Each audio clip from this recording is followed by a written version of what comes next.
é mais um procedimento aí formal. E também estou vendo aí, né, a Eveline, que também vai dar uma, né, aula aberta, está aqui presente, e essa é a ideia mesmo, né, da aula aberta. A gente faz isso, fazia, né, isso fisicamente, com certeza vamos fazer em breve, né, novamente, mas esse conteúdo aí, essa maneira digital até pode ser incorporada, né, talvez aí, quando tudo isso passar. Eu acho que é isso que está acontecendo, né, a gente está aprendendo, né, os benefícios também desse sistema. E a disciplina de marketing, parabenizar o profissional de marketing, né, Ricardo? Parabéns para você. Certamente, né, também estou envolvido com marketing. Hoje é o dia, né, do profissional, 8 de maio, e um profissional aí que está tendo que se reinventar. Acho que você vai, né, já falar também, né, trocar um pouco da sua experiência, do que você tem passado, e aí eu já vou, né, apresentando você, Ricardo, que é um parceiro aí de longa data, não é, né, de hoje que o Ricardo está aí junto, né, atuando à universidade. Ele, né, já participou aí em algumas outras aulas abertas, participou inclusive, né, em alguns períodos aí formalmente na avaliação dos planos de marketing, né, dos trabalhos finais aí dos alunos, que foi uma experiência muito bacana. Tem feito aí, né, um trabalho belíssimo dentro da Associação Brasileira de Marketing Rural, né, e Agronegócios, né, quem está na linha de frente, né, o executivo, e vai poder falar um pouco, né, sobre isso, o que está acontecendo aí também no setor. Acabei aí de ver aí de manhã nos jornais o desafio dos frigoríficos, né, com a contaminação. Isso é só né, um pedaço aí, até o setor aqui sucroalcooleiro, enfim, tem alguns setores, e a gente teve junto aí num webinar muito interessante, né, eu, Ricardo, e mais 2 colegas, falando aí, né, sobre os impactos aí dessa pandemia. E eu acho aí, né, também que e aí complementando, que, né, a ideia do Ricardo está vindo também, dentro da disciplina, dentro do conteúdo. A gente passou praticamente, está finalizando o livro do Kotler, né, a gente vem lá do Marketing 1, né, a gente faz uma divisão aí do conteúdo, faltam só alguns poucos capítulos, e a gente viu na aula passada comunicação, a gente viu em Marketing 1 uma disciplina de comunicação, a aula passada de comunicação de massa. Os alunos ontem apresentaram, juntando aí um vídeo, né, de comunicação, apresentando um novo produto, né, com a nova, com dois temas aí da disciplina, mandaram muito bem. E a gente vai ter aí mais algumas aulas, né, de marketing digital, marketing pessoal. Então, a sua fala, Ricardo, vem muito, né, bem aqui ao encontro dessa aula do tema. E você, além desse papel aí na Associação Brasileira de Marketing Rural e Agronegócios, você tem, né, um papel aí como diretor, né, de planejamento, comunicação aí da RD Mondel.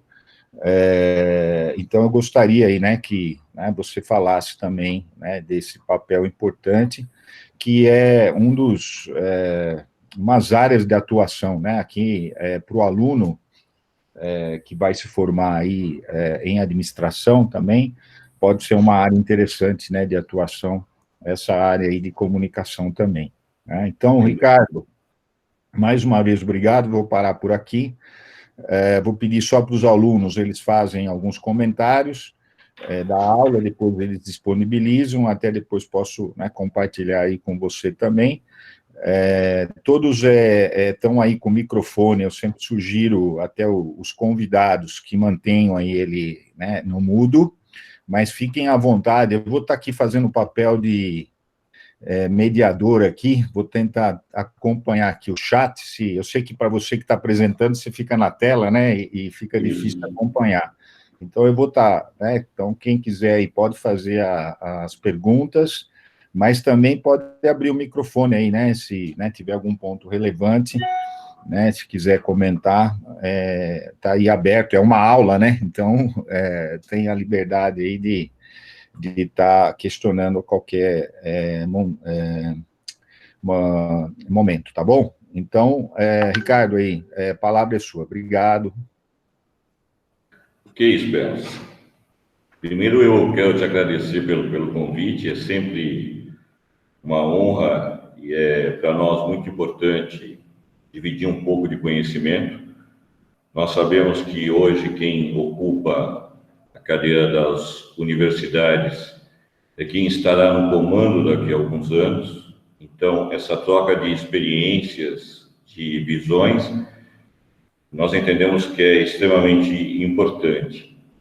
E tenho um apreço muito grande pela Exalc, e você sabe que pode contar conosco sempre que precisar e sempre que tiver oportunidade.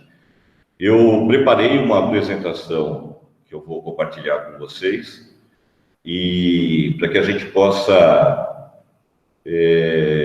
seguir por um caminho de troca de experiências, conhecimentos, enfim, acho que vai ser bastante interessante. Eu vou compartilhar a tela.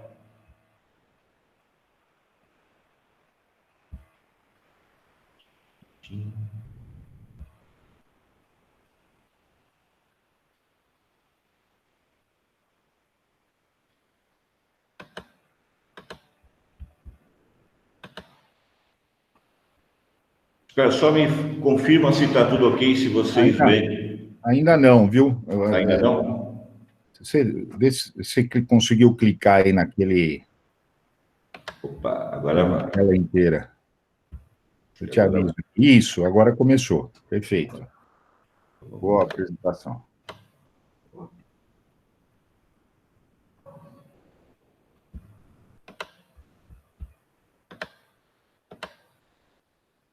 Agora a tela inteira?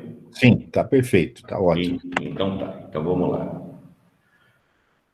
Bom, eu queria me apresentar dando alguns detalhes. Então, eu sou Ricardo Nicodemo, sou vice-presidente executivo da ABMRA, líder da pesquisa ABMRA Hábitos do Produtor Rural, coordenador do Congresso de Marketing do Agro da ABMRA, no qual a gente tem a presença do professor Spers, com muita honra, vai participar com a gente.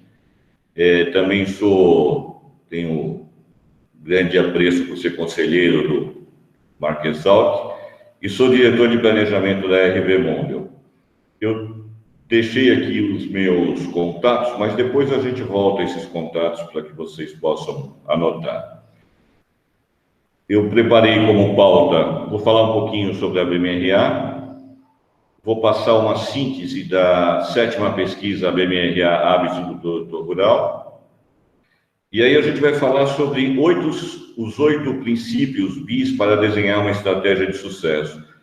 Eu acho que tem tudo a ver com o que o Spers colocou agora no início, sobre a questão dos desafios que nós temos como profissionais de marketing e comunicação, não só em frente a essa situação da pandemia, mas também no nosso dia a dia rotineiro. Então, começando falar um pouquinho sobre a ABMRA. A ABMRA é a Associação Brasileira de Marketing Rural e Agronegócio. Existimos há 41 anos. Ela começou a partir da necessidade de profissionais de marketing daquela época em trocar informações, trocar experiências. Há 40 anos era muito difícil você ter um acervo de informações como nós temos hoje, e aí profissionais que trabalhavam na área comercial e na área de marketing das indústrias fornecedoras do agro se uniram e criaram aí a ABMRA. Inicialmente se chamava ABMR, Associação Brasileira de Marketing Rural, e há alguns anos foi incorporado o agronegócio como definição mais completa aí do nome da associação. Ela congrega diversos elos da cadeia, então as indústrias, prestadores de serviços, veículos de comunicação, agências de propaganda, empresa de pesquisa e consultoria, enfim, de ponta a ponta aí do elo da cadeia do do agro. É um lugar onde nós promovemos o intercâmbio de informação e relacionamento entre esses diversos elos da cadeia. Temos reuniões periódicas, onde nós trocamos muita informação, e isso é muito importante numa situação como essa que estamos passando, por exemplo. A troca de informações, de experiências e conhecimento acaba por abrir novas oportunidades, outras visões e novos caminhos para a gente poder encontrar aí soluções. Um pouco do propósito da associação, então, ela tem como propósito fomentar o conhecimento e as boas práticas do marketing no agro e oferece oportunidade de conexão de associados e não associados. Também realiza estratégias e ações para a difusão e promoção do marketing do agro em todas as etapas, antes, dentro e fora da porteira. Também zelamos pela percepção dos produtos e serviços gerados pelo agro junto aos consumidores finais, pelos intermediários e agentes, e também apoiamos aí ações para a conquista e elevação da participação do agro nacional, tanto no mercado interno quanto no mercado externo. Então, isso é um pouquinho do que é a Associação Brasileira de Marketing Rural e Agronegócio. Falar um pouco dos produtos da ABMRA, produtos e serviços da ABMRA. O primeiro que eu quero comentar com vocês é a mostra de comunicação. A mostra de comunicação, ela é mais ou menos o Oscar do cinema ou o Leão de Cannes para a propaganda tradicional. Ele é um prêmio onde agências e anunciantes, empresas que trabalham no agro, se inscrevem, são avaliados por diversos profissionais que atuam no agro e também fora do agro, e a partir daí se desenvolve uma escala de premiação, ouro, prata, bronze, super prêmio, enfim. Ela é considerada, a mostra de comunicação é considerada o prêmio máximo da propaganda do agronegócio, e todo anunciante e agência que recebe são muito valorizados. Eu sugiro a vocês que, se tiverem oportunidade, vejam no site imagens e informações da última mostra. Foi muito interessante, ela aconteceu o ano passado, e mais do que o prêmio em si, ela mostra o quanto avançamos na questão de comunicação.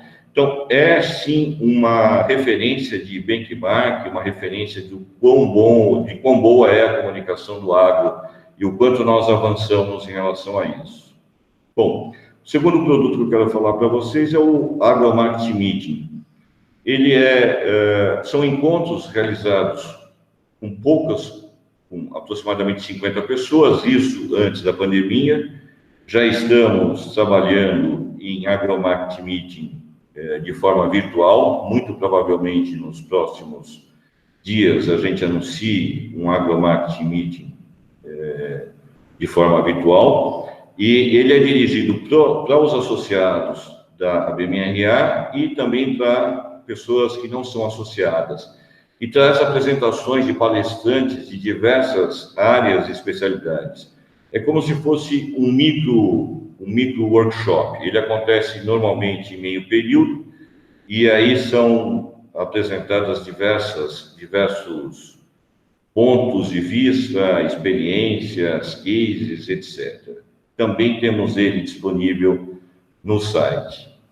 O 13º Congresso, o Congresso de Marketing do Agro, a BMRA, este ano nós estamos na 13ª edição. Ele deveria ter acontecido em março, mas em questão da crise da pandemia, ele foi adiado para outubro. Então, nós teremos o 13º Congresso em outubro. Também é muito interessante porque este ano nós fizemos uma formatação diferente das edições anteriores. Nós dividimos o Congresso em 5 painéis. Cada um dos painéis nós temos 4 palestrantes e um moderador. Cada um dos palestrantes terá 15 minutos de explanação. Depois junta-se os 4 e com o moderador um debate, uma mesa redonda. Deve ser muito interessante porque é um intensivão, então nós teremos 20 palestrantes em um dia, falando de diversas áreas, diversos pontos de vista, e cada um dos painéis se complementa. Então, ao final, nós temos um fechamento aí de linha de raciocínio que deve ser muito interessante. E o outro produto é a pesquisa ABMRA, Hábitos do Produtor Rural. Esse é o maior e mais completo estudo que avalia o comportamento e os hábitos do produtor rural. Quando ela começou, o principal objetivo do estudo era avaliar os hábitos de mídia do produtor. O foco inicial, na primeira edição, há 35 anos, era avaliar por quais canais poderia se chegar até o produtor rural. Ao longo dos anos, essa pesquisa ela foi sendo aprimorada e hoje ela avalia uma série de fatores do perfil do produtor rural e também a questão do que ele mantém na sua propriedade, o nível de tecnificação, qual é a relação dele com a tecnologia, enfim, são mais de 240 questões, e que gera aí praticamente 1h30 de pesquisa, de entrevista com cada um dos produtores. A gente vai falar um pouquinho sobre a 7ª edição, a que está em vigência agora, na sequência. Bom, seguindo a nossa pauta, eu vou comentar com vocês uma síntese da 7ª pesquisa que foi realizada em 2017 e que ainda está em vigência. Ela foi realizada em 2017, nós a lançamos no final de 2017, então, embora as coisas mudem com muita rapidez, ela continua bastante vigente aí. Então, a 7ª pesquisa, eu vou falar para vocês um pouquinho sobre números, mas antes de entrar, eu queria comentar sobre a evolução do agronegócio. E por isso nós separamos aqui uma peça, um anúncio muito interessante de 1979, que mostra como o agronegócio, o rural, ele era visto pela população brasileira. Esse anúncio, ele vende loteamentos em São Paulo e diz o seguinte, ele tem como título o seguinte: quando o campo é pobre, a esperança vem morrer na cidade. Um dia o homem do campo se cansa da dureza da terra e da vida, junta as últimas esperanças e vem para a cidade. Então, esse era o retrato, a fotografia do que era o agro em 1979. Vejam vocês que em 2020 o agro se tornou tudo. Então, nós passamos de uma situação praticamente de miséria, que é o que diz essa comunicação, para uma situação de que nos mostra que o agro é tudo. E, de fato, é tudo. De fato, o agro tem sustentado a economia do país e certamente vai sustentar por muito mais anos. Bom, aqui tem um lançamento dessa pesquisa, da pesquisa ABMRA. Ela foi lançada em 1985, portanto, há 35 anos, e naquele momento ela trabalhava muito a questão da mídia. Então, dizia o seguinte: o consumidor é conhecido por todas aquelas empresas que têm produtos dirigidos a ele, mas o rural permanece envolto em um grande enigma, dificultando os negócios das companhias fabricantes de insumos para a agropecuária. Quem é o produtor? Qual o seu perfil? Qual o seu nível de instrução? Quais são seus hábitos de leitura? São perguntas sem respostas. Isso era passado. Brevemente, essas e outras dúvidas serão dirimidas por uma pesquisa que está sendo feita pela ABMR. Então, aqui foi o lançamento da pesquisa Hábitos do Produtor Rural, e o foco da pesquisa era entender como é que você conversava com o produtor, porque naquela época havia uma dificuldade muito grande, primeiro de entender quem era o produtor, de se localizar onde estavam as propriedades, e depois como conversar com esse produtor, como chegar até esse produtor. Então, isso é um pouco da fotografia do passado da pesquisa. Os grandes números da 7ª pesquisa, de 2017. Foram 425 dias de trabalho entre o planejamento da pesquisa, o campo, a análise e a divulgação do relatório dos resultados.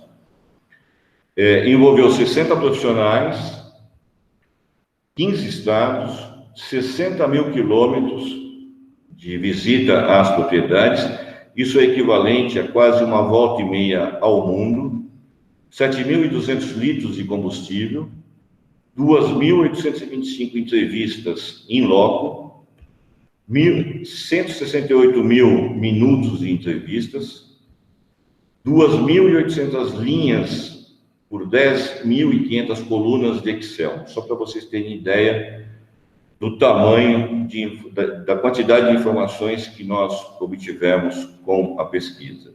E, evidentemente, que o Excel não suporta tamanha quantidade de informações, por isso nós desenvolvemos um software especial que cruza as informações. Então, toda a base de informações foi colocada no software, e esse software, ele te dá informações das mais variadas, com os mais variados cruzamentos possíveis. Os objetivos foi investigar e conhecer o perfil do produtor, hábito de compra, envolvimento com tecnologia e também a questão da mídia, que é um dos pontos bastante importantes da pesquisa. Públicos-alvo, homens e mulheres, mas, na essência, quem decide na propriedade, então nós buscamos quem decide. Se o proprietário não estava, buscávamos o gerente ou o administrador, mas sempre uma pessoa que, de fato, tinha o poder de decisão. E o foco da pesquisa é uma pesquisa quantitativa, realizada através de entrevista pessoal em loco nas propriedades, durava em média 1h30 cada uma das entrevistas, e um questionário de 212 questões. Só para que vocês tenham ideia, está em curso, agora está suspenso em razão da pandemia, a 8ª pesquisa. E a 8ª pesquisa conta com 245 questões. Nós aumentamos aí 30 questões, e essas 30 questões estão relacionadas aos novos meios de mídia, aos novos formatos. Então, nós estamos falando de redes sociais, nós estamos falando de influenciadores digitais, nós estamos falando da presença da mulher no campo. Nós intensificamos a questão da presença da mulher no campo, nós queremos saber mais detalhes de como é que a mulher atua no agronegócio. Enfim, são mais 30 e poucas questões que foram incorporadas. Bom, nós pesquisamos as 11 principais culturas do país, em 15 estados, todos os rebanhos, então rebanho de gado de corte, gado de leite, avicultura e suinocultura, e os 15 principais estados aí de produção. Bom, agora aqui a gente começa um pouquinho a dividir com vocês uma síntese dos resultados. Eu queria colocar para vocês uma coisa muito importante, um dado muito importante. Tudo isso que nós estamos vendo agora de informações, ela é um recorte, uma fotografia do nacional e de todos os perfis, de todas as culturas e de todos os rebanhos. Então, isso que nós estamos vendo é o universo geral. Ele inclui todas as praças, todos os estados, todas as culturas. Eu estou colocando isso para vocês porque lá adiante eu vou voltar com esse tema, que quando a importância de, no momento em que você está construindo uma estratégia, definindo uma estratégia, a importância de você buscar informação no detalhe. Então, nós estamos vendo aqui uma fotografia nacional, isso é uma média nacional. E quando você faz uma estratégia, nem sempre a média nacional é importante. Muitas vezes, grande parte das vezes, o importante é você ir buscar informação no detalhe do seu negócio. Então, olhando o mapa geral aqui, Brasil, todas as culturas, rebanhos, portes de produtores, nós percebemos que a média da idade do produtor diminuiu desde o último estudo. Hoje, a idade média do produtor rural é de 46 anos. Mas eu queria chamar a atenção de vocês também para um outro dado. Se vocês observarem a faixa etária entre 26 e 35 anos, o que em 2013 era 15%, hoje se transformou em 21%. Isso nos dá um grande indício, uma grande diretriz, para imaginar que nós temos aqui a nova geração assumindo o controle dos negócios. Então, você tem uma nova geração que passou a cuidar da propriedade, mas não significa que o patriarca ou a matriarca, ou quem é o responsável pelo negócio, abriu mão de estar na gerência do negócio. Se vocês olharem a última coluna, 60 anos mais, ela se manteve com 18%. Assim também como de 51 a 60, nós temos aí uma leve alteração, mas nós temos o perfil de um produtor mais novo tomando aí conta do negócio. Bom, a questão da formação, esse é um ponto bastante importante. O que nós notamos? Que nós tivemos uma diferença significativa desde o último estudo, e hoje quem está no comando da propriedade, ou quem está tomando aí, gerenciando os negócios, não tem uma formação superior. A gente, por esse slide, vocês conseguem observar que só 18% de quem decide tem formação superior. O restante não tem formação superior. E isso é um dado bastante preocupante. A gente precisa incentivar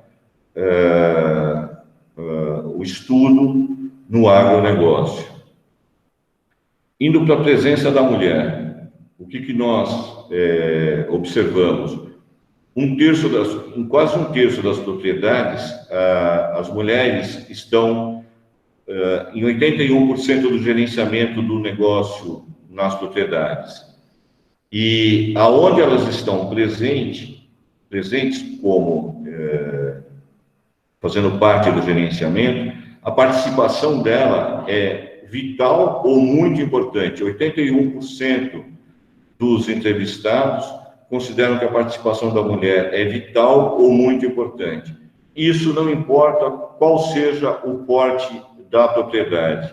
Nós avaliamos isso em todos os portes, pequeno, médio e grande, e essa percepção da importância da mulher, ela se mantém em todos os portes de propriedade. Onde é que o produtor tem residência? O que nós notamos do último estudo do estudo anterior para o estudo realizado em 2017? Que o produtor tem passado mais tempo na propriedade, ele tem ficado mais tempo no campo. Uma das causas para que isso aconteça é o fato da tecnologia. Nós entendemos que a tecnologia trouxe facilidade e comodidade para que o produtor ficasse mais tempo no campo, mais tempo junto, diretamente no negócio. Exposição quanto aos meios de comunicação. Então, nós temos aí a TV como líder, 92% dos produtores declaram que tem contato com a TV aberta, é um dos principais meios para se comunicar com ele. Rádio mostrou um crescimento bastante interessante, então, do último estudo para o estudo realizado em 2017, nós percebemos que o rádio ganhou maior participação, a internet, e aí a gente tem os outros meios, jornal, TV por assinatura e revista. Sobre os hábitos aí de mídia, sobre o celular, 96% dos produtores têm celular, desses, a média é de 1,2 celulares, então nós temos muitos produtores que têm mais de um celular, e também nós temos no estudo uma informação que diz que ele trabalha com diversas operadoras, e nós entendemos isso por causa da dificuldade de sinal. Dependendo da região que ele está, ele tem que utilizar uma operadora ou outra. Um outro dado bastante interessante é que dos produtores que declararam ter celular, 61% têm smartphone, ou seja, o acesso à internet, o acesso a dados, etc., via o celular. E bastante interessante é que em 2013 esse número era só de 17%. O que o produtor cotou via internet, o chamado e-commerce? Por onde ele transitou, assim, os principais itens que ele cotou? Então, a gente tem como 3 principais itens: sementes, defensivos, fertilizantes e até trator. O produtor chegou a cotar trator via internet.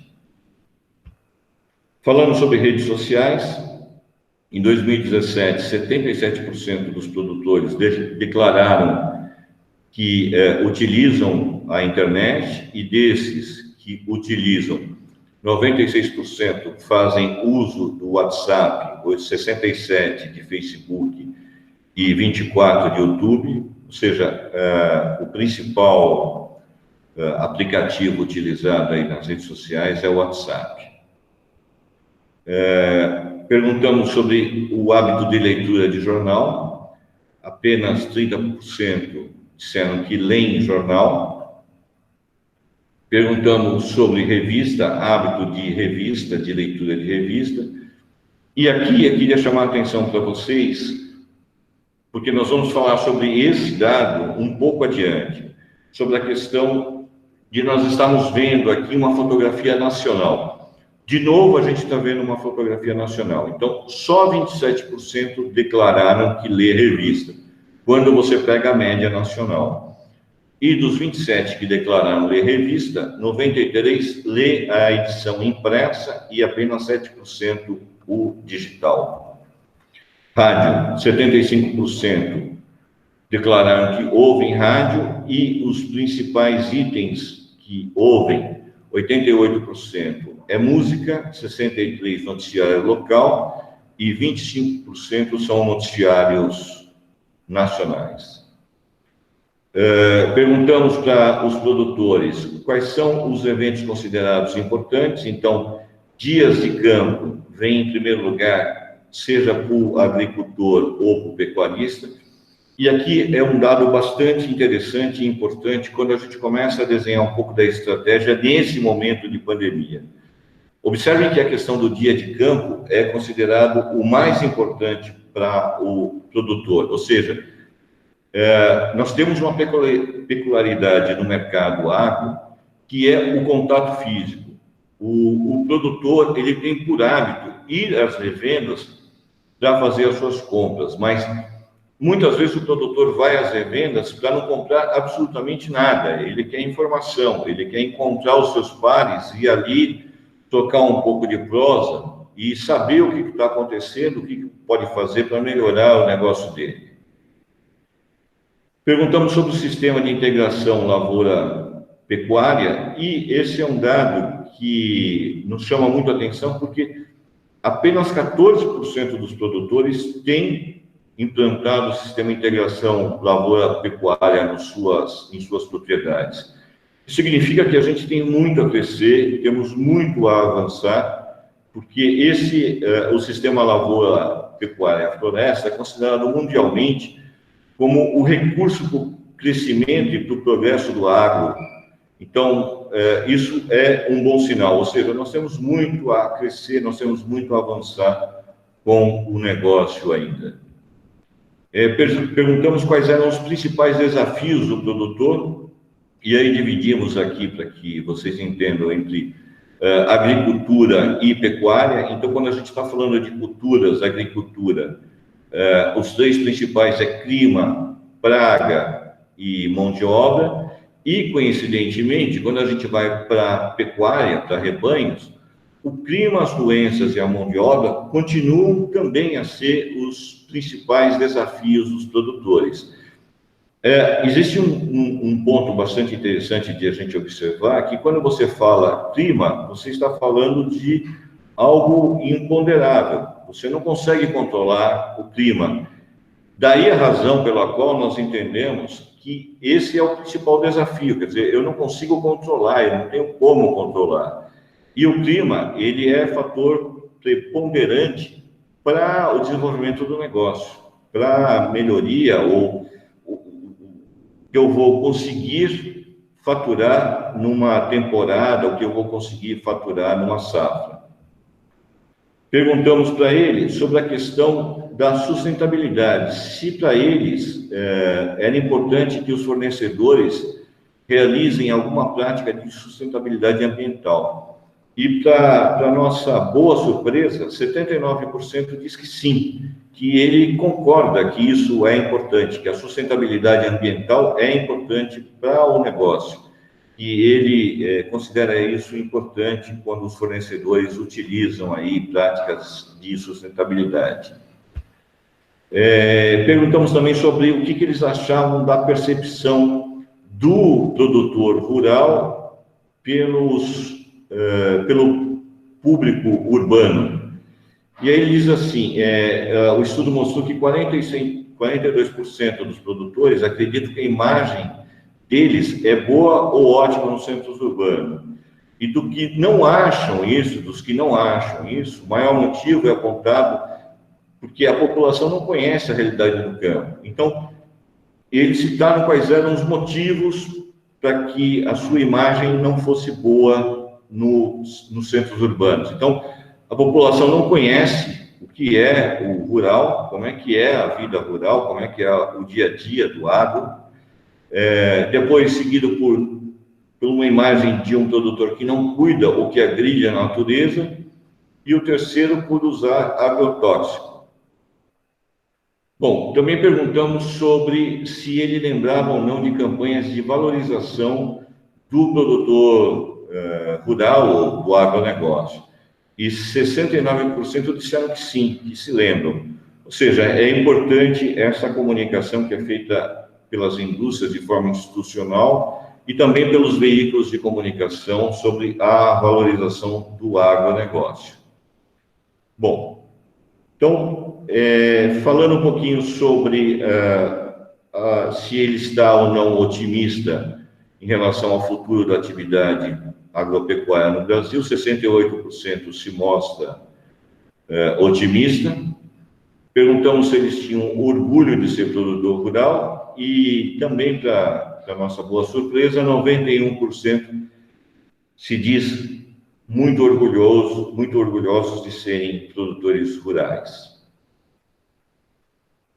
Passando para nosso próximo item de pauta, eu queria dividir com vocês agora o que nós chamamos de 8 princípios BIS para desenhar uma estratégia de sucesso. Eu acho muito interessante dividir isso com vocês, porque o que nós entendemos no dia a dia, quando nós estamos traçando, desenhando, estruturando um planejamento. Nós precisamos partir de algo, nós precisamos ter metodologia. É necessário que haja metodologia para você desenhar o planejamento, para que você estabeleça a tua estratégia e também para que você faça toda a implementação.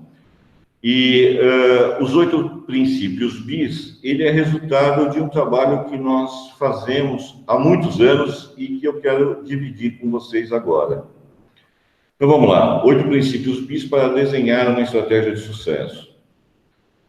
Ao longo do tempo, nós estruturamos uma metodologia de planejar que nós chamamos de BIS.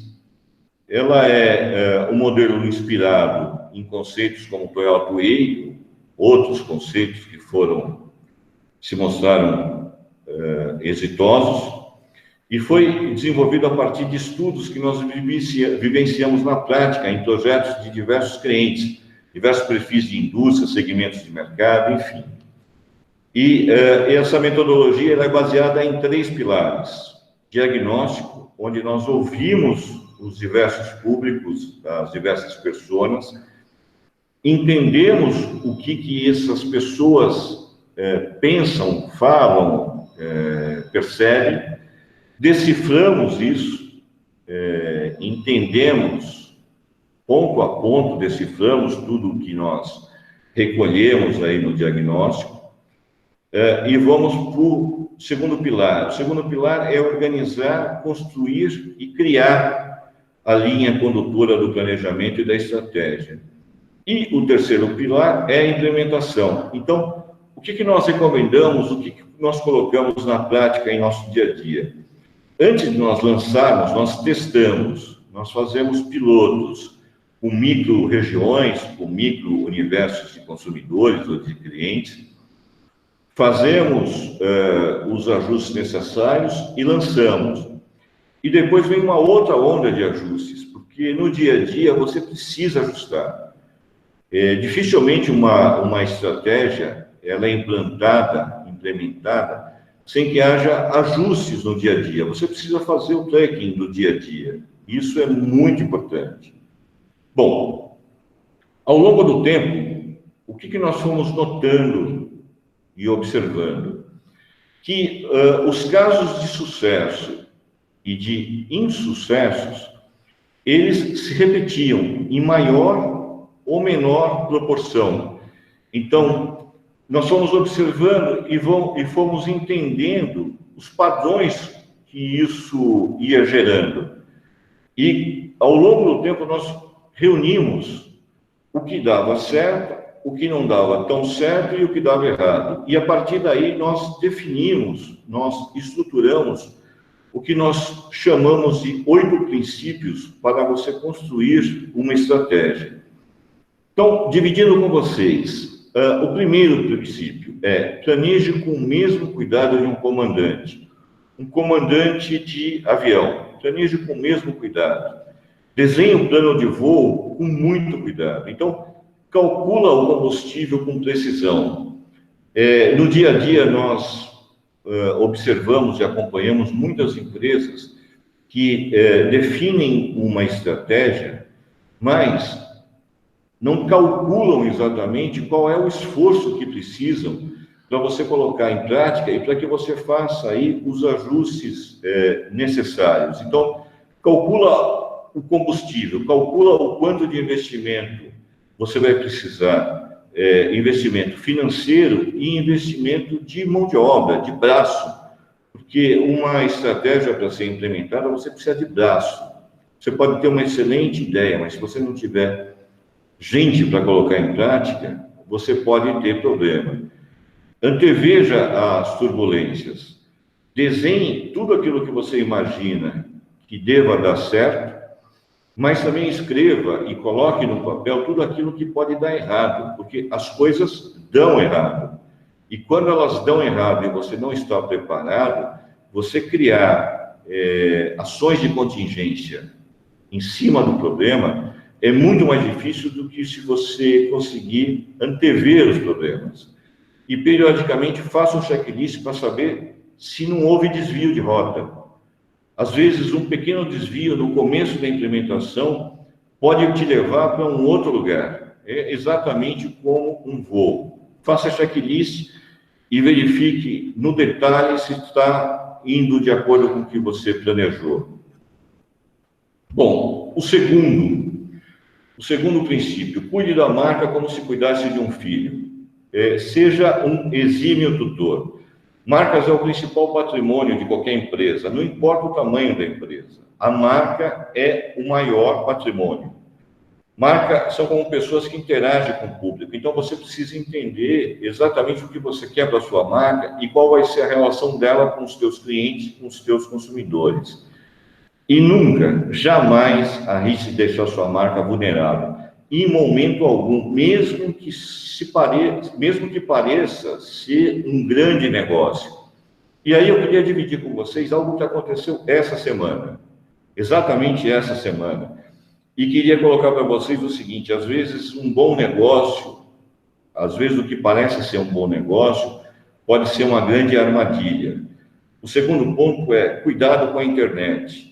A internet ela pode ser uma grande ferramenta para te ajudar.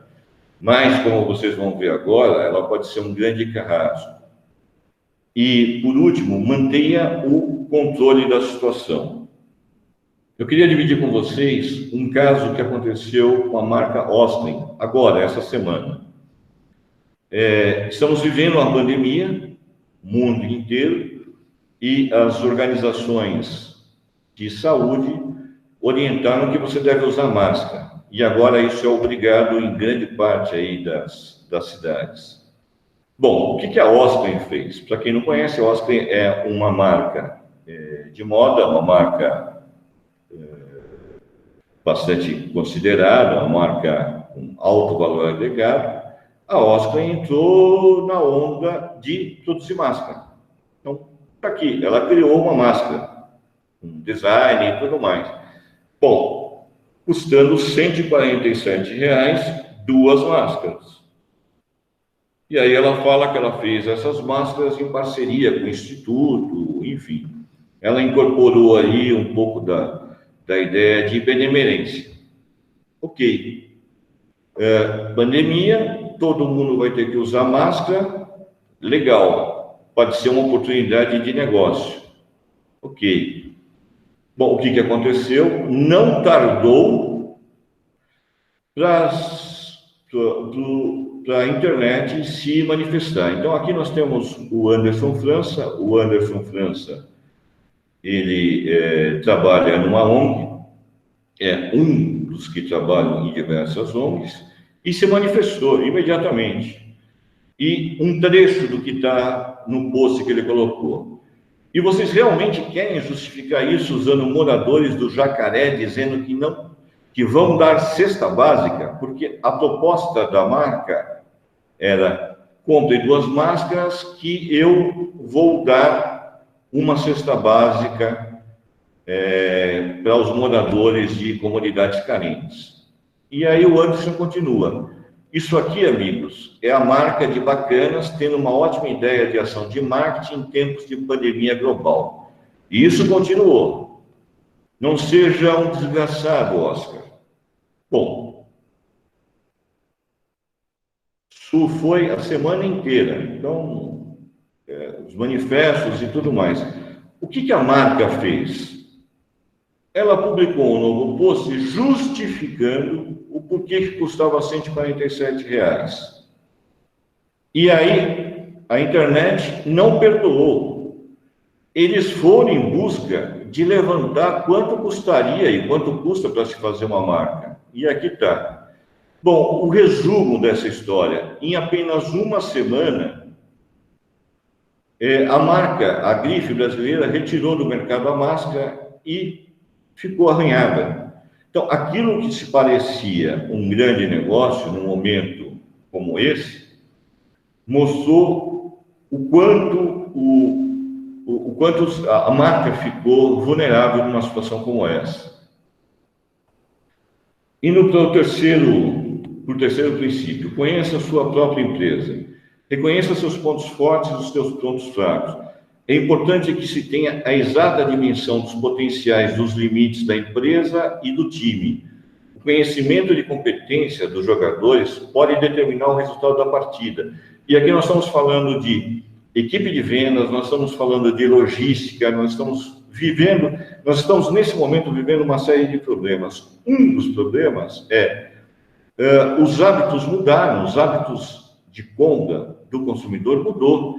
Hoje está vigorando o e-commerce, hoje está vigorando o delivery. Mas se você tem problema de logística, se você não consegue acertar a sua logística, isso é um ponto fraco. E, na verdade, é um ponto fraco que, neste momento, muito possivelmente, ele se aflorou. Ele ficou muito mais destacado se você tem um problema de logística. Então, conheça todos os teus pontos fracos, conheça todos os teus pontos fortes, coloque o teu time, coloque os jogadores para trabalhar em posições que, de fato, eles vão ter capacidade e vão ter competência para fazer um bom trabalho. Um bom vendedor pode não ser um bom gerente.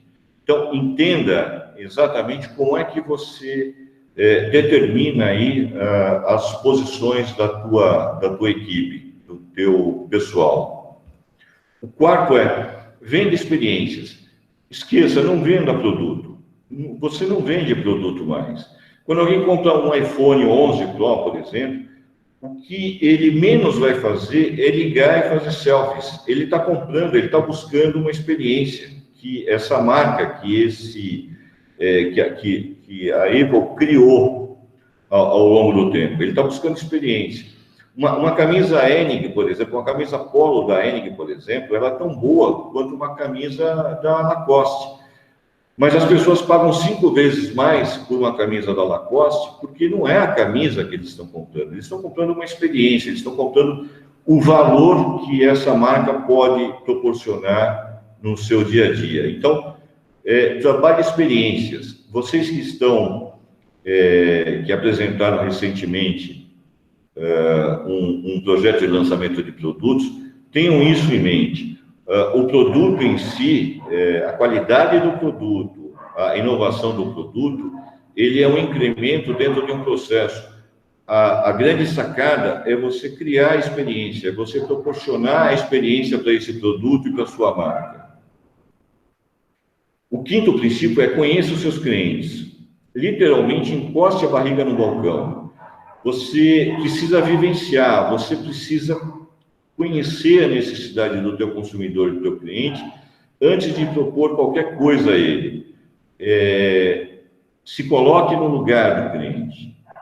Entenda o que o cliente efetivamente sente, o que ele pensa, quais são as suas expectativas, quais são as suas ansiedades. Eu vou dar uma dica para vocês. Assistam um filme O que Pensam as Mulheres, que conta a história de um publicitário. Anotem esse nome, anotem esse título, O que Pensam as Mulheres. Vocês vão gostar desse filme. O sexto princípio conheça os seus oponentes, mapeie quem são e como age a concorrência. Sun Tzu, que escreveu o livro A Arte da Guerra, disse que se você não conhece nem o inimigo, nem a si mesmo, perderá todas as batalhas. Se você não conhece os concorrentes, no detalhe, você vai estar disputando no escuro. No dia a dia, nós somos surpreendidos por ações que os nossos concorrentes colocam no mercado, mas que certamente eles planejaram isso ou prepararam isso com muita antecedência. E se você conhece o teu concorrente, se você acompanha com frequência o teu concorrente, você consegue antever quais são as atividades, ou quais são as ações, ou quais são os produtos que ele tende a lançar. E isso faz com que você se antevenha, com que você crie ações para blindar a tua marca, para blindar o teu share de mercado, para você se proteger. Então, conheça os teus oponentes. O sétimo princípio, conheça as arenas de batalha. Crie o teu caminho. É preciso pensar em oportunidade e parar de seguir a massa. Não é porque o teu concorrente, não é porque todo mundo está indo para o digital, que você deva fazer exatamente o mesmo. E aqui eu não estou dizendo que o digital não seja importante. Sim, ele é o meio digital, ele é muito importante para o mix de comunicação. Mas não se esqueçam que você tem hoje os meios tradicionais. E eu ressalto isso para te dizer o seguinte: quando uma empresa, por exemplo, o iFood, quando o Uber vão para a televisão para fazer merchandising, para fazer campanhas milionárias, para vender e construir as suas marcas, isso prova que o digital por si só, ele não constrói a marca, ele precisa do mix de comunicação. É preciso entender onde é que o teu cliente está, o que ele está acessando, se ele está indo no digital, se ele está vendo revista, se ele está indo em jornal, por exemplo. E eu queria dividir com vocês aqui uma informação da pesquisa da ABMRA, da 7ª pesquisa ABMRA. Aquilo que eu coloquei lá no início para vocês, que eu frisei e destaquei, que naquele momento nós estávamos vendo uma fotografia do geral, uma fotografia nacional, um corte nacional.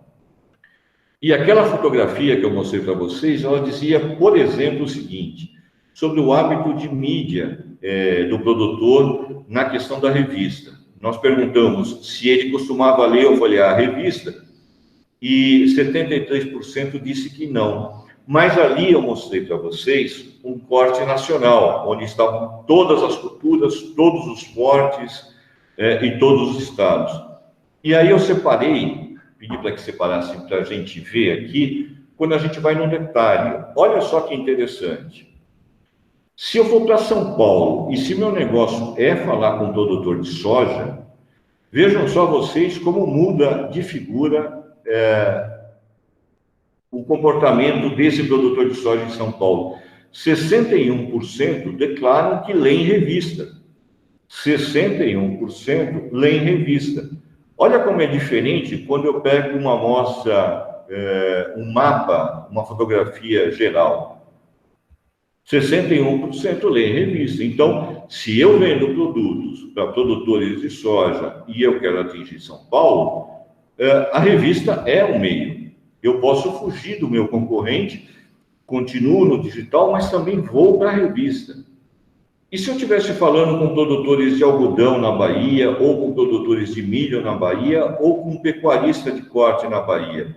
Eles leem revista. Olha o produtor de algodão na Bahia, 72% leem revista.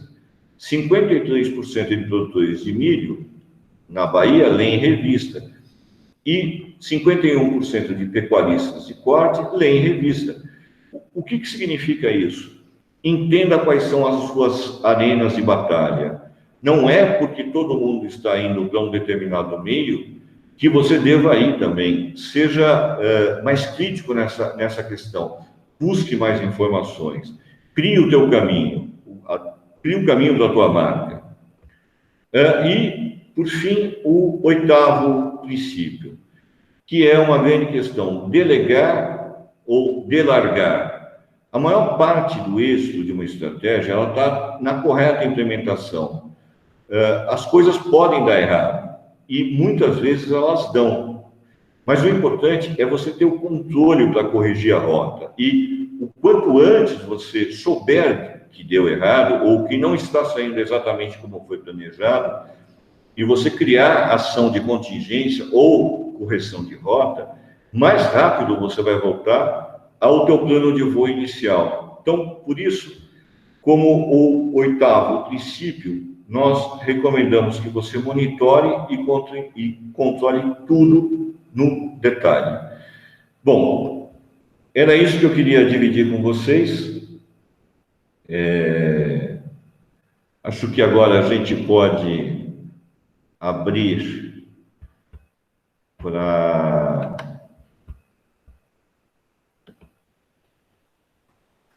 dúvidas, expertos. Sim, excelente, Ricardo. Muito obrigado. Dicas valiosíssimas, né? Eu também, na sua apresentação, são tantas coisas, né? Mas eu até esqueci, né? Toda a sua trajetória aí, né? No Marquesalc também, né? No grupo nosso, né? Ajudando aí. Inclusive, estamos aí precisando, né, retomar aí essa reunião do conselho e pensar, né, coisas novas. Eu acho que a universidade, enfim, né, tem um papel importante, né, os alunos, eu acho que até isso que nós estamos fazendo agora aproxima muito, né, mais, né, ainda, a universidade do mundo aí, né, profissional, real, e para marketing é importantíssimo isso, né, então, te agradeço também por isso, né, e essa sua pesquisa, né, até falando um pouco, tentando aí resumir o que você falou, né, você era um mito, né, conhecer, né, o produto. Exato. E esse esforço, os dados que você coloca, mostram, né, esse desafio, né, ali, né, o número de litros, contar, né, de gasolina, gastos, é um esforço muito grande, mas necessário. Marketing, em parte, né, a gente divide a parte analítica, né, de pesquisa de marketing, né, assim que eu até falo com os alunos, né, você tem toda uma competência para isso, né, tem empresas de pesquisa, né, e esse raciocínio analítico. Depois você tem a parte que é planejar, né, estratégia, né, que geralmente é de curto prazo, né, e a gente precisa estender isso para o longo prazo. Marketing, eu estava conversando com um aluno ontem, ele está numa startup, e ele falou, puxa, olha, aqui é curto prazo, meu desafio né, as pessoas precisam pensar em posicionamento, não só em vendas, né, a gente tem que mudar isso, então esse raciocínio do planejamento, e a parte aí, lógico, né, de comunicação, da criação, que aí nessa segunda parte, você colocou super bem, e colocou o que não está nos livros, e é exatamente isso que a gente quer escutar, né? Então, quando você fala aí dos problemas, né, os livros não falam, ó, tudo bem, ele fala de coisa do passado, que é muito isso marketing, ó, isso deu certo, né, olha, tem empresas também que não deram, mas o mundo real é o hoje, né, o que você faz hoje, e esse, né, então você mostrou mesmo, né, essa questão das armadilhas, questão da internet, desse consenso, né, tudo é digital, agora vai ter, mas não é bem assim, né? Você tem né? Você tem que olhar, ponderar, essa preocupação e essas dicas suas são valiosíssimas. E na questão da equipe, da estrutura, né? Do consumidor querer, né? De olhar para, né? Para experiência, para concorrência. Né, esse caso aí, né, que você coloca, né, a gente vira e mexe, são casos interessantes. Eu me lembro da Red Bull, daquele caso, quando teve do metrô de São Paulo, né, que teve teve um afundamento, né, de uma das obras ali. Eu tinha até uma amiga que era relações públicas, né, lá do metrô, sofreu muito nessa época, e aí a Red Bull distribuiu energético para os, né, funcionários que estavam cuidando ali, né, e tal, e também, né, mesma coisa, quer dizer, puxa, foi lá, né, certamente, né, num momento agora de dificuldade, de comoção, as empresas precisam entender, né, também o perigo, né, que é, e até o que eu vi aqui no chat, só para dar um feedback aí, aqui, né, o pessoal falando, né, olha que absurdo o preço, né, até colocou da gumertização, né, mas que no momento não combina, né, pela dificuldade, né, que grande parte aí da população tá passando. Então, por falar em passando, eu vou passar a pergunta aqui a Yasmin, gostaria de fazer uma pergunta para você, Ricardo. Yasmin, se puder ligar aí o áudio. Professor, o Luiz Felipe, ele pediu antes de mim para fazer pergunta, então deixa ele fazer primeiro. Tá bom. Luiz, Tá bom? então, por Eu favor. logo em seguida pergunto. Yasmin, fique à vontade. Obrigado, Yas. Professor, primeiro, prazer, Ricardo. Eu sou Luiz Felipe, sou cofundador do grupo Opticom, que é de tecnologia da informação aplicada em operações. Tem uma relação bem legal com o professor, com o Mark Exalc. É um grupo bebê, ainda está nascendo, mas justamente por isso é legal tirar algumas dúvidas. Claro. A última vez que a gente passou por um hackathon em que a gente estava discutindo algumas soluções para a Covid-19 em geral, né, para o avanço da pandemia, a gente resolveu focar no pequeno produtor, num negócio B2B, que seria um pequeno produtor ao varejo, uma otimização dessa cadeia de contatos desse pequeno produtor em relação ao varejo, às distribuidoras, como a CEAGESP, enfim. E a minha pergunta e até um tema que me interessa bastante, é como que é a gestão da informação do pequeno produtor, porque a gente percebeu que, às vezes, tinha uma dependência desse pequeno produtor em relação, por exemplo, a gente focou o nosso core, né, seria só aumentar a rede de contatos desse pequeno produtor. Então, às vezes, ele dependia de um transportador, dependia de um supermercado, sendo que tem outros transportadores no mercado, tem outros supermercados que ele podia ampliar a venda dele, podia não ficar parado nesse momento de avanço da pandemia. Então, eu queria saber como que o pequeno produtor, o produtor de hortifruti hoje, ele faz essa gestão da informação, ele constrói uma inteligência de mercado, no sentido que ele possa ampliar a rede de contatos dele. Eu queria saber como é isso, se ele tem uma agenda de contatos interessante, ou se não, ele é dependente mesmo, como a gente percebeu em alguns casos, de poucos contatos, enfim, como é que isso funciona? Luiz Felipe, boa tua pergunta. Nós temos perfis diferentes de produtores no país, mas a sua grande maioria, e isso também a gente tem na pesquisa, é que o produtor ele tem baixo nível de controle e de administração. Eu não tenho a informação exata na questão de rede de contatos, mas de forma a buscar informação pelo que nós conhecemos, com todos os outros itens que a pesquisa nos mostrou, eu entendo que o produtor, principalmente o pequeno produtor, que é o que você está colocando, ele tem baixo nível de administração do negócio. Só para que você tenha ideia do que eu estou te dizendo, a grande maioria dos produtores, não tem uma planilha de controle Excel para fazer o controle do seu negócio. A grande maioria faz controle em anotações, em cadernetas. Então, o que eu te diria é que, num primeiro momento, esse produtor não tem essa rede de contatos. E o que eu entendo, o mais apropriado para esse produtor é que as indústrias ou cooperativas lhe propusessem essas ferramentas para ele trabalhar. A gente está estudando, nós estamos estudando uma dos segmentos do agro, que tem muito a ver com isso que você está dizendo, que é o segmento de flores. A gente está buscando informação, nós estamos tentando buscar informação, entender exatamente como é que vai se comportar essa categoria essa cultura de produto. Ainda ontem, inclusive, aconteceu uma live realizada pela revista Globo Rural, está no Instagram, se você puder acessar, é interessante, em que duas pessoas de associações relacionadas ao mercado de flores participaram, e é muito claro que não se tem essa rede de contatos.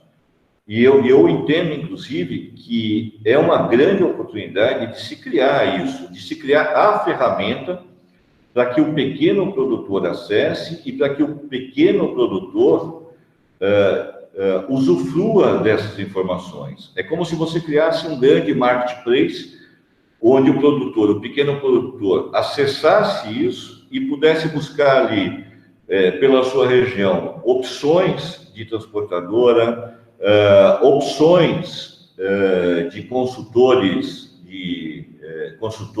técnicos.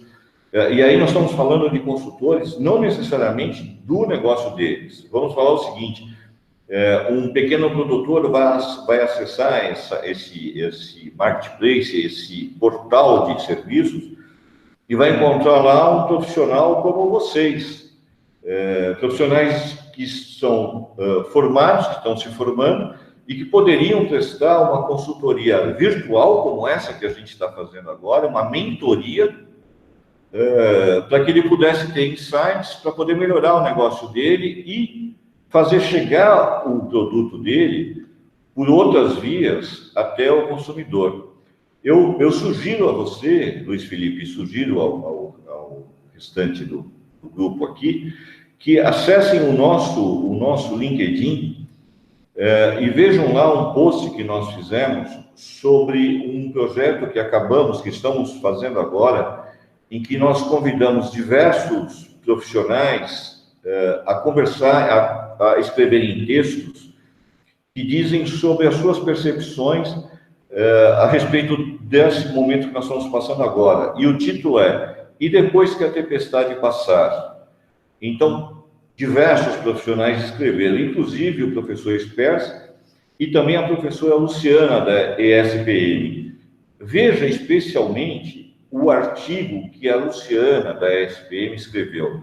Ela diz exatamente isso que você está trazendo aqui para a sala. Isso que você colocou, ela escreveu lá, que começa agora, em razão dessa situação, uma oportunidade o pequeno produtor ir direto ao consumidor, ao food service, que são os restaurantes, sem intermediários, utilizando ferramentas, buscando ferramentas, opções para chegar até o seu ponto final.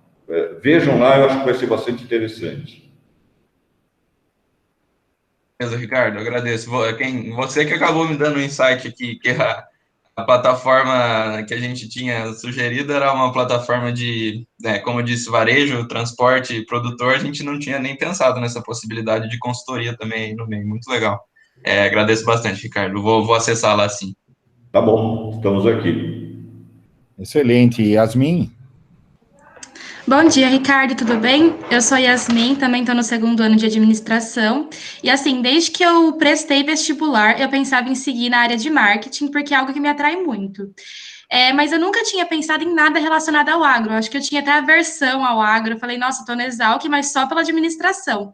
Só que estando na Exalc, eu desenvolvi um olhar muito diferente daquele que eu tinha sobre o agronegócio. E até comecei a me interessar mais nessa área, apesar de eu não ter muitas aulas em relação a isso, eu comecei a ter um interesse maior por isso. Eu queria saber, em relação à sua formação, suas experiências acadêmicas e profissionais, como que foi o caminho que você trilhou até chegar no marketing rural? Então, Yasmin, quem trabalha com marketing percorre diversos caminhos, diversos segmentos, diversas categorias, e a minha presença no agro, ela se deu de forma natural. Eu não fui buscar o agro, eu acho que o agro chegou até mim. Eu conheci o agro há muitos anos. Nós começamos a atender um laboratório farmacêutico. Na época, hoje o laboratório chama Zoetis Saúde Animal. Mas na época ele chamava Pfizer Saúde Animal. Era a divisão de saúde animal da Pfizer.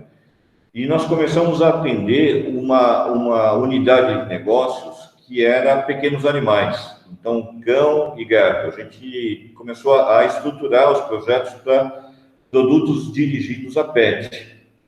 E só para te dar uma ideia de como foi a minha formação nessa questão de marketing, eu sempre entendi, e o que nós colocamos agora sobre encostar a barriga no balcão, os princípios BIS, está muito relacionado a isso que eu vou te dizer agora.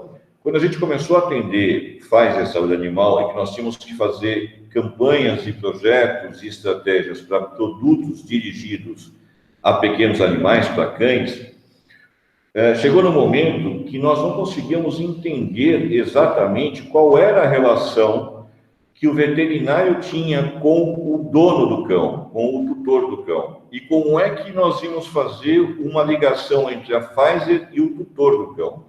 Então, nós levantamos uma série de pesquisas, mas faltava o sentimento.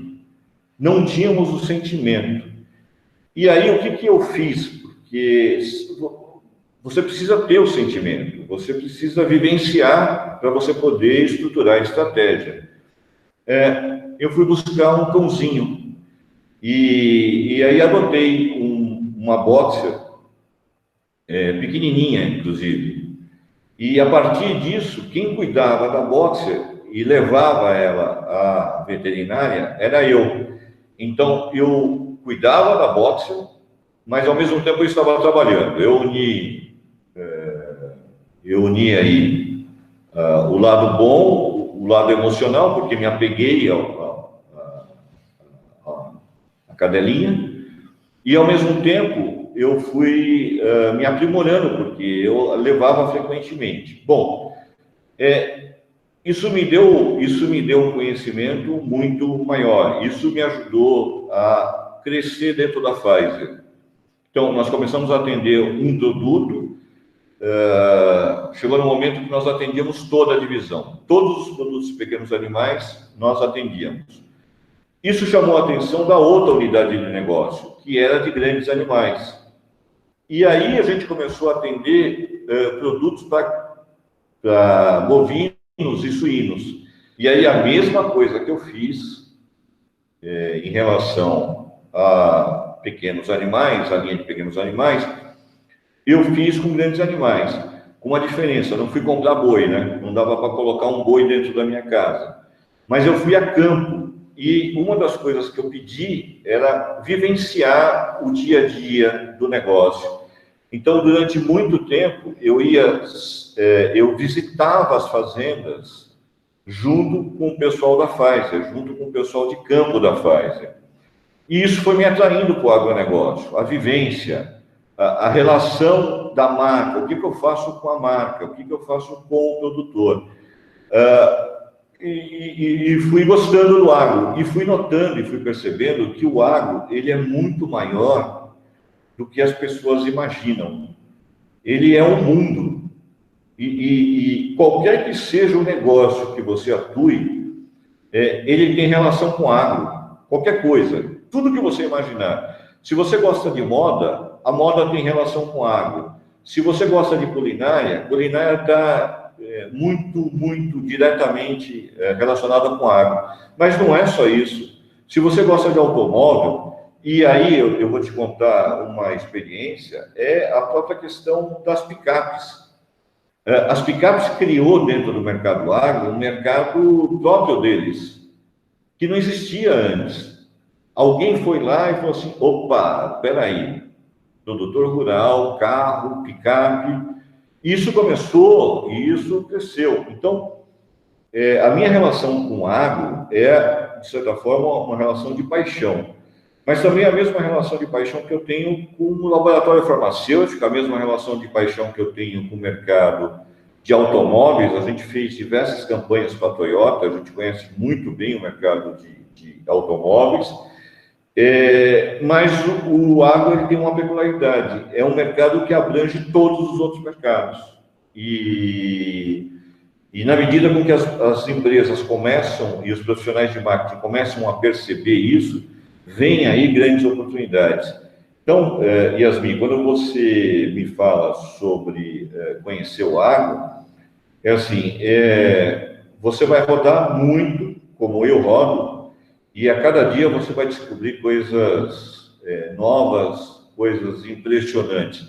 Na medida em que você entra, que você passa a porteira, você descobre um mundo que não tem ideia das oportunidades e do que pode ser feito. Nossa, Ricardo, muito obrigada. Você trazer essa experiência para a gente é muito esclarecedor e ainda mais eu acho que acalma, porque a gente percebe que a faculdade, que a graduação é só o comecinho. Então, tem muito mais aqui para frente e os caminhos vão ser traçados de formas distintas. Então, muito obrigada mesmo por compartilhar isso. Agora eu passo a palavra para Maria Clara. Põe, Yasmin. Oi, bom dia. Gente, no final minha pergunta era muito parecida com a da Yasmin, então eu já agradeço também a resposta, mas bom, uma outra coisa que eu também queria meio que saber é que o marketing ele tem que mudar muito rápido, dependendo da situação, né? Por exemplo, esse momento de pandemia teve que ser uma mudança muito rápida das marcas, de percepção do que o comportamento estava mudando. Então, por exemplo, uma coisa bem simples, o Big Brother. Ele não estava sendo muito assistido mais fazia uns anos, pelo menos no meu meio, não era mais comentado, e as pessoas até eram meio julgadas quando assistiam. Esse ano foi uma explosão, todo mundo assistia, todo mundo comentava. Então, muitas marcas que não tinham esse costume de, às vezes, participar do Big Brother, fazer propaganda lá dentro, ou de fazer propaganda nesse horário na TV, tiveram que mudar, tiveram que lançar uma propaganda, tiveram que ir atrás disso. Como é que funciona essa pegada do marketing, essa pesquisa de percepção de qual público eles vão atingir determinado horário e qual que é o melhor meio para aquele público, assim, que está mudando, que não é o mesmo que era antes, essas coisas, assim. Maria Clara, essa pergunta é bastante interessante. O marketing, ele é muito dinâmico, ele muda, acompanha a evolução das pessoas, da tecnologia e tudo mais. O primeiro ponto que eu quero te colocar é que você consegue bons resultados quando você tem controle de toda a situação. Então, quando você me pergunta sobre a questão, você colocou aí o Big Brother como um exemplo. O Big Brother, a Rede Globo, o Big Brother é um produto da Rede Globo. A Rede Globo tem uma característica muito peculiar. Ela investe muito em pesquisa, em todos os níveis que você possa imaginar, desde Big Data até a pesquisa para saber se as pessoas gostaram ou não gostaram daquele episódio, daquela novela, etc. e tal. A Rede Globo, inclusive, é uma das cotistas da nossa pesquisa. Então, ela tem a informação, ela tem a base de dados como uma diretriz do que ela fará. Agora, é importante, extremamente necessário destacar que a pesquisa ela te dá um direcionamento, ela te ajuda a mostrar qual é o caminho, mas você precisa testar. E aí, Maria Clara, tem uma atividade que não é exposta, que é a seguinte, que são os grupos de pesquisa. Então, você vai formatando, você vai criando, e nós fazemos isso quando nós temos uma campanha para lançar, que é você fazer a avaliação. Muito provavelmente, a Rede Globo, ela fez várias simulações. Então, imagine você que ela fez uma série de avaliações, simulando composições de grupos que estariam dentro da casa. E aí, passou e fez essa avaliação com grupos de pesquisa, com vários grupos de pesquisa, com várias faixas etárias, com várias classes sociais, simulando quem estaria dentro da casa. E ela foi refinando isso. A grande pegada, uma das grandes pegadas que deram certo nesse Big Brother foi o fato da Globo trazer para dentro da casa influenciadores. Então, o fato deles trazerem influenciadores levou por si só os seguidores desse pessoal. E os seguidores, por si só, fizeram com que isso fosse replicado.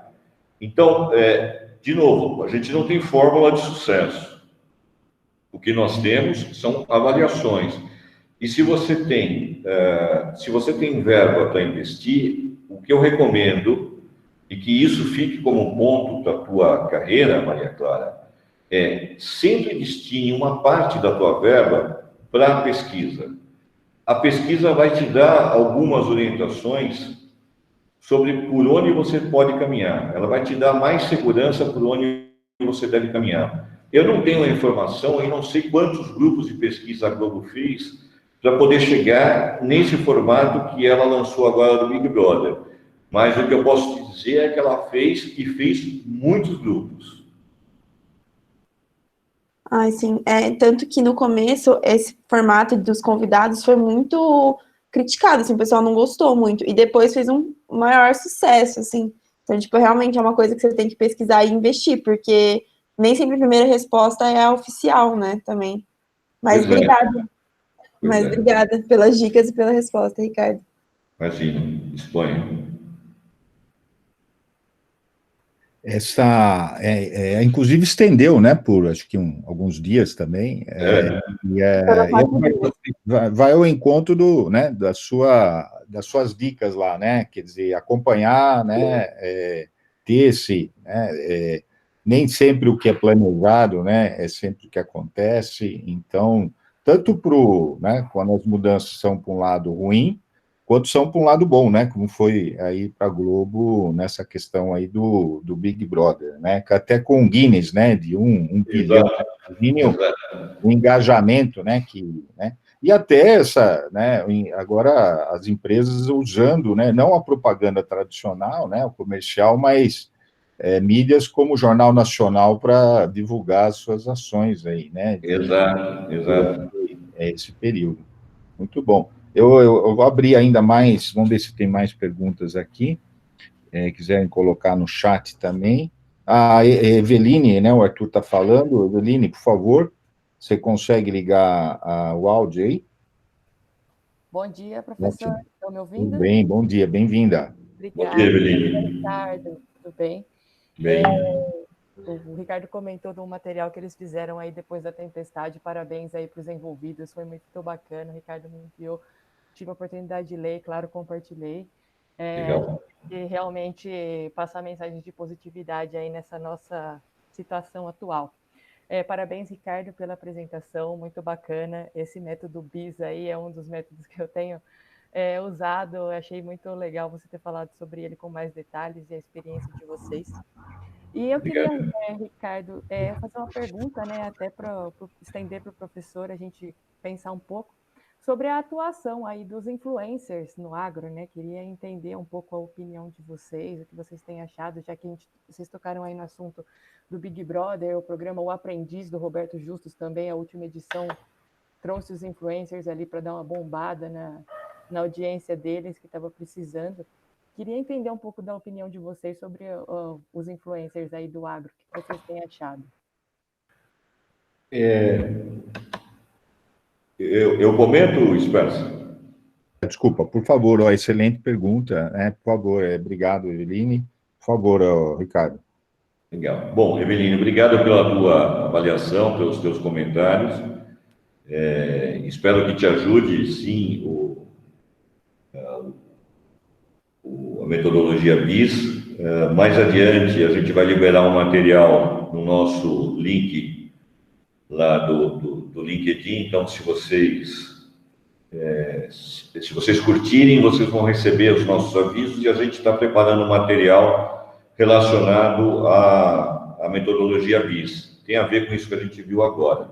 Sobre a questão dos influenciadores, Eveline, tem muito para a gente, há muito ainda para a gente pesquisar, para a gente entender, para a gente mensurar.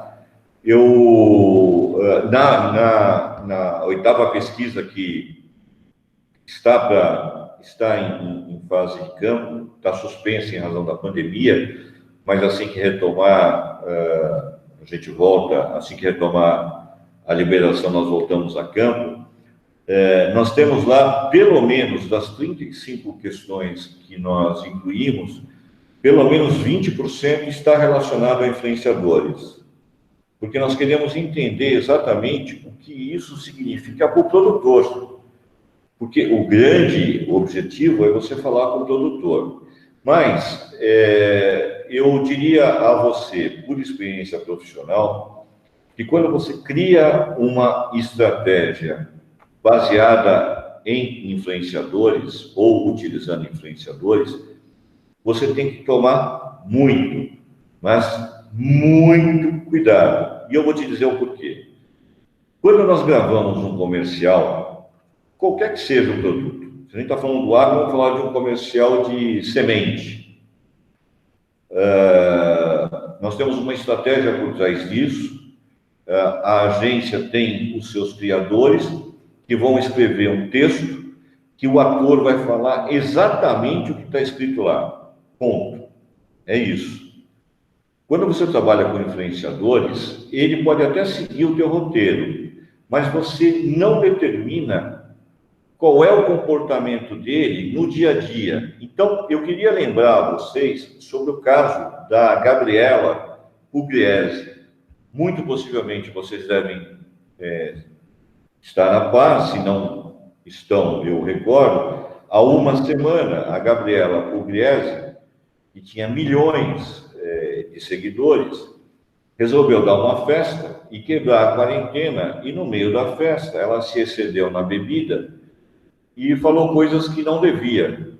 Bom, evidentemente que no outro dia isso repercutiu muito mal, e todas as marcas que estavam relacionadas a ela viram ali a sua imagem associada ao que ela estava dizendo. Porque o influenciador, ele não é só bom quando ele fala coisa boa, ele é ruim também. E se você tem uma marca associada a esse influenciador, o que ele fizer determina qual é o propósito da tua marca. Haja vista que a informação que nós temos, que foi divulgada pela imprensa, é que a Gabriela perdeu todos os seus contratos, que chegam, pelos cálculos de especialistas, a aproximadamente 3 milhões de reais. Além disso, ela bloqueou, ela saiu das redes sociais para poder dar uma abafada e tudo mais. Mas todo mundo que estava associado a ela vai sim ter, de um jeito ou de outro, a sua marca associada a uma situação como essa. O que eu estou dizendo a vocês é que é uma tendência, não só no agro, mas em todo o mercado, você trabalhar com speakers, com pessoas que falem da tua marca ou usem a tua marca no dia a dia, chamados influenciadores, que criam conteúdo para as mídias digitais, para as redes sociais, mas eu diria a você que você precisa ter muito cuidado, bastante cuidado, e que deve ser muito estudado, e que você tenha certeza do que você está fazendo, porque sempre será uma incógnita. Você não tem um controle sobre a vida da pessoa cuja qual você está contratando para ser influenciadora e impulsionadora da sua marca.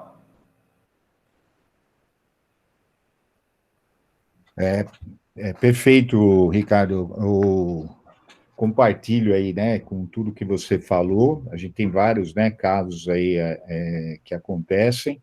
Eu talvez assim posso complementar com uma visão mais assim, até porque você falou dos estudos, né? O que você precisa, quais são os padrões, talvez até uma regulamentação melhor, né, da relação entre esses influenciadores e as marcas, exatamente para você poder ter, né, mais garantias. Tem algum congresso último latino-americano de varejo, e a gente tem visto isso nos congressos outros também, que eu participo aí de marketing, né? Agora eles estão sendo suspensos, alguns estão criando plataformas virtuais, mas a gente tem acompanhado muitos pesquisadores trabalhando nessa temática dos influenciadores, né? Então, por exemplo, você pegando casos, né, sei lá, você pega essa área fitness, né? Então, né, tem um estudo lá que olhou lá o Instagram, trabalhou com 5, 6 influenciadores e monitorou, né, as postagens, né? Quantas postagens foram, se ela estava segurando o produto, né? Se ela estava usando o produto, né? E qual é né, do consumidor, enfim, dos seguidores. Então, a gente está engateando, né, nesse sentido. E, então, por exemplo, você pode receber, né, ali a mensagem, né, a comunicação do influenciador, você pode só ver, né, você pode interagir, né, dar um like, ou você pode compartilhar, né, e alguns, né, também estudos têm mostrado que o nível de confiabilidade, né, vamos dizer assim, tem diminuído, né, à medida que o sucesso, né, do influenciador, à medida que ele cresce, diminui a reputação, né, porque você sabe o que está recebendo, enfim.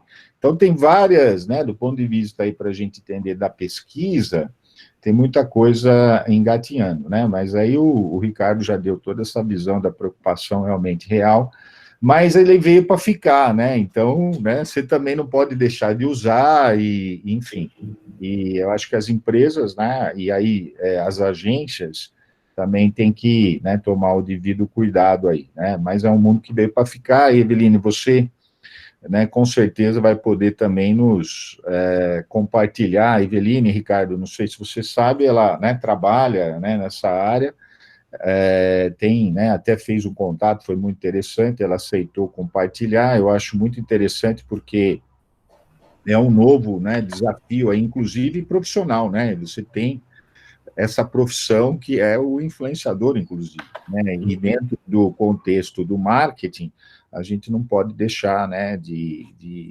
discutir, e pode ser até um caminho aí para muitos dos próprios alunos aí que estão hoje aqui. Né.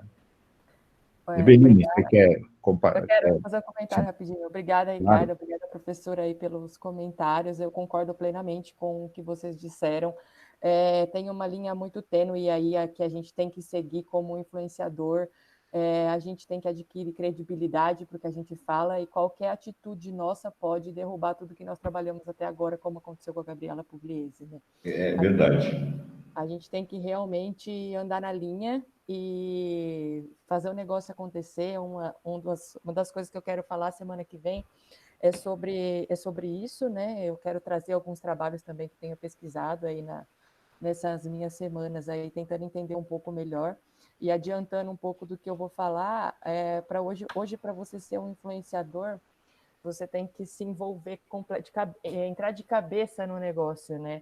Então, você tem que misturar um pouco da sua vida pessoal com a sua vida profissional, e isso é um desafio muito grande, né?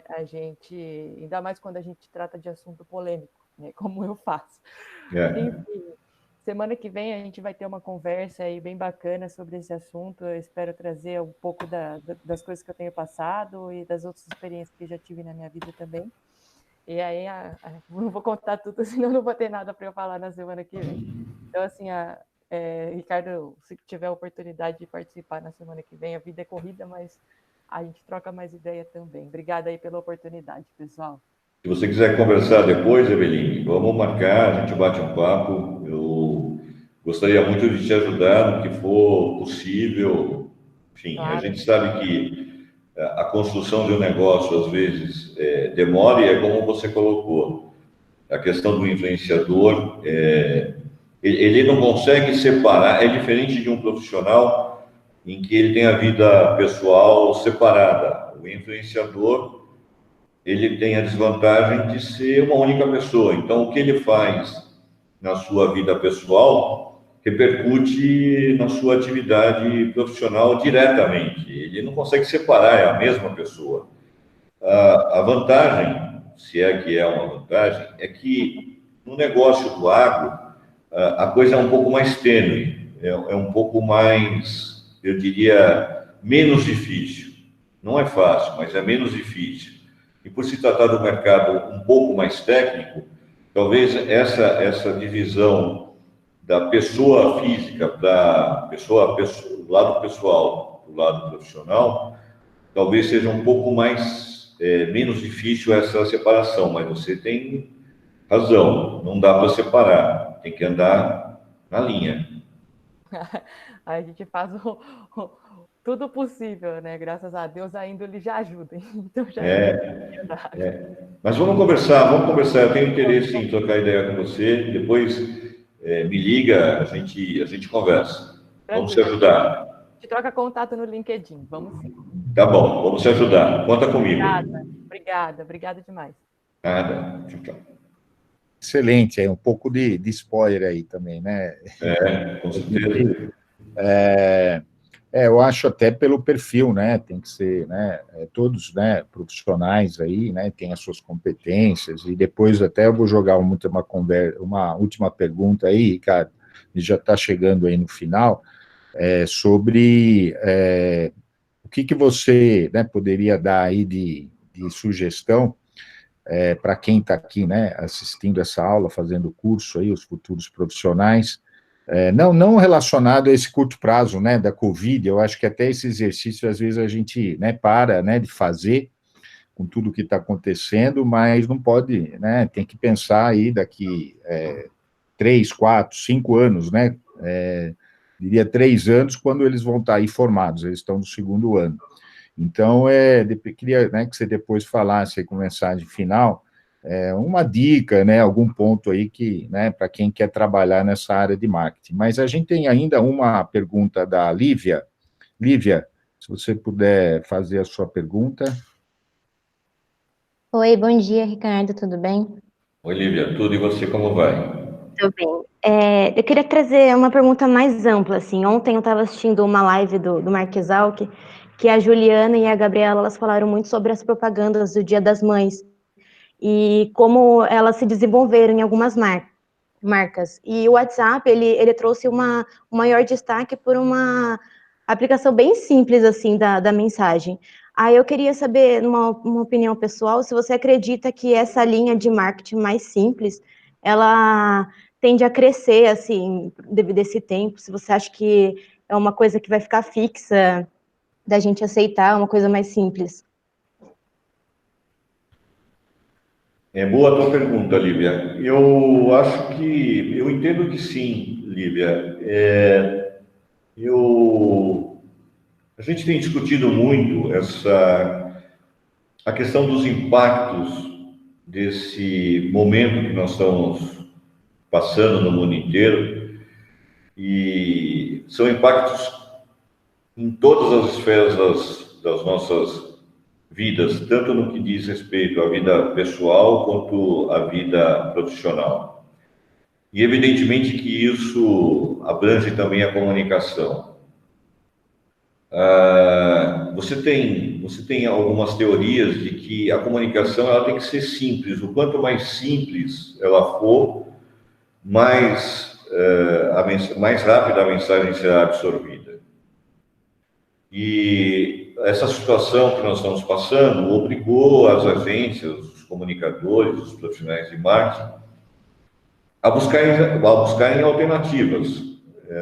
O que a gente está vendo hoje são alternativas frente a uma situação em que você não pode gravar, você não pode sair da sua casa, você tem uma série de restrições. Embora, se você ficar por uma hora vendo os comerciais que estão veiculando, você notará que estão muito parecidos, em razão exatamente da restrição que você tem. Então, muitos comerciais estão sendo feitos a partir de imagens e cenas gravadas pelo WhatsApp, pelos vídeos de celular, em razão da restrição. Mas eu acho que isso de certa forma, é bom, isso é uma tendência, porque o que você tem que trabalhar é a essência da comunicação, é a essência da marca. Então, o que vai de fato se sobressair é a mensagem que você está passando. Já não estamos mais em tempo de grandes produções de comunicação. Já havia uma tendência de você buscar soluções mais econômicas, vamos chamar assim, mais simples. E nós temos muitos exemplos de campanhas que buscaram o lado simples, a mensagem simples, e foram premiadas, ganharam leões de Cannes, ganharam grandes prêmios, enfim.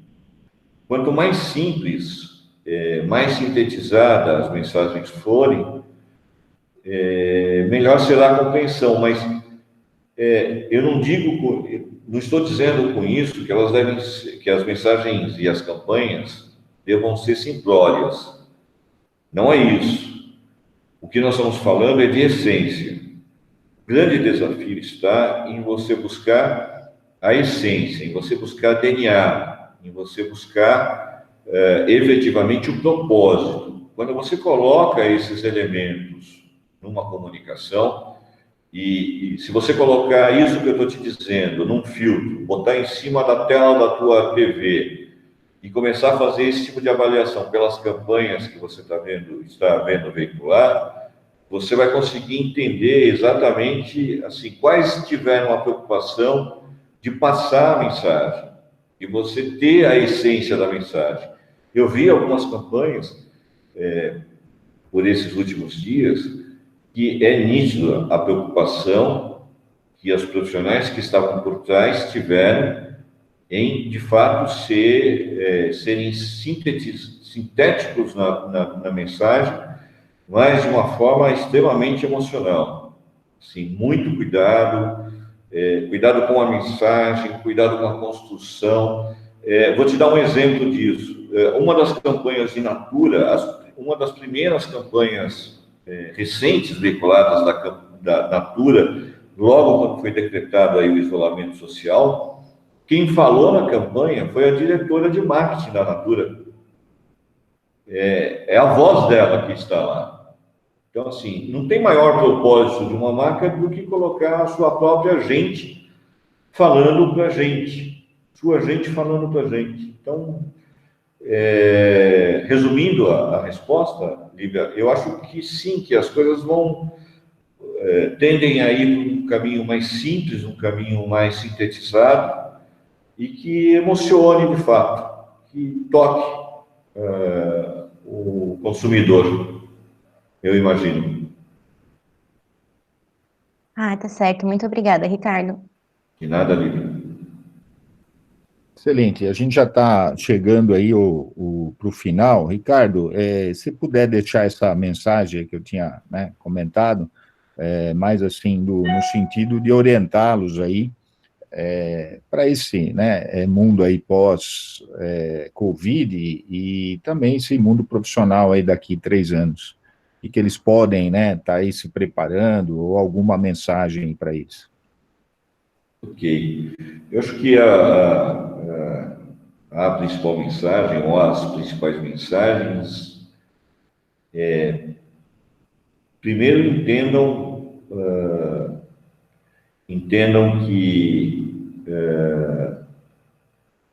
o principal capital, o principal patrimônio de vocês é a sua reputação. Então, antes de assumirem qualquer teoria, de assumirem qualquer ponto de vista, busque a informação correta, busquem segurança do que vocês estão falando, do que vocês estão efetivamente defendendo. Em tempos de mundo digital, às vezes uma frase que você escreve, isso pode determinar qual é a tua linha de pensamento. Então, assuma posições mediante informações seguras. O segundo ponto é estudem. Estudem e estudem.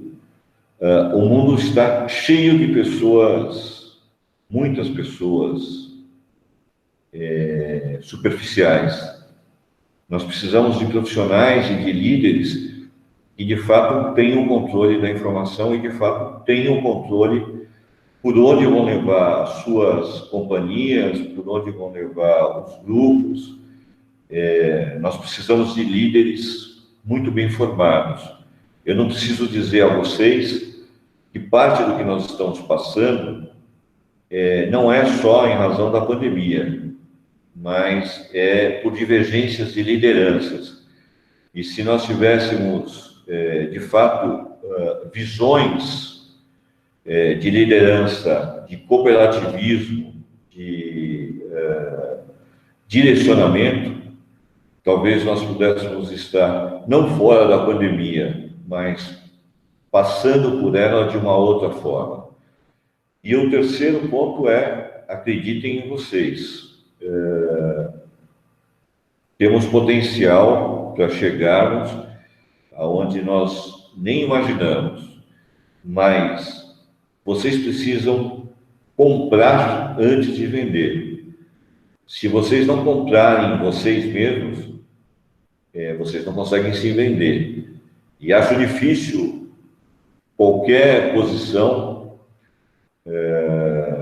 de assumirem qualquer posição se vocês não tiverem certeza de quem vocês estão efetivamente vendendo. Então, comprem a vocês antes de vender o serviço de vocês. E eu acho que é isso, Spes. Acho que...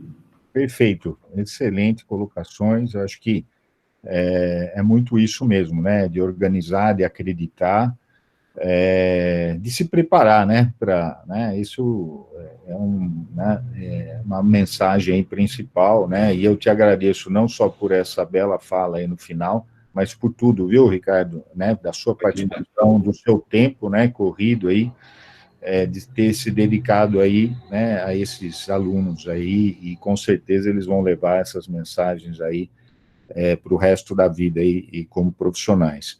Eu vou pedir só, eu queria, né, como forma de agradecimento, depois tem um certificado aí, o Arthur vai te passar, mas que todos abrissem aí o áudio e a gente batesse, né, as palmas aí, né, para o Ricardo.